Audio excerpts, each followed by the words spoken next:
South held only 20% of industry and 25% of railroads, and most of their industry was in the northernmost southern states, which were lost mostly to the Union due to regional disputes.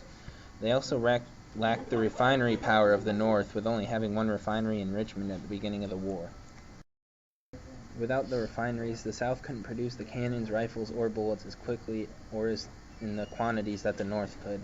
Also, they lacked the railroads to move troops and goods as frequently or as often or as in greater supply as the North. Southern economics was based on slaves and land ownership. Because none of the Southern capital was in liquid capital dealings, they couldn't really raise the money to pay for the war.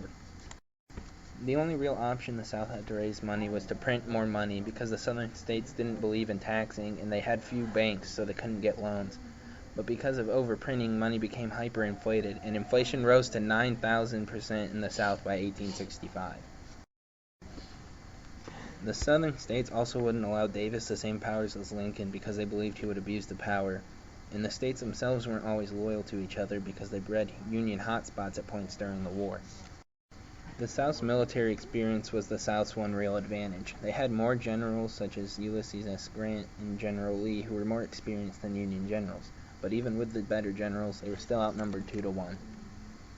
The Emancipation Proclamation was issued on January 1, 1863.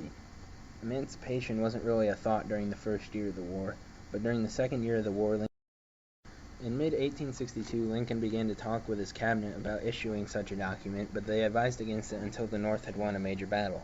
This victory came at Antietam, and the actual proclamation didn't free Northern slaves, only Southern slaves.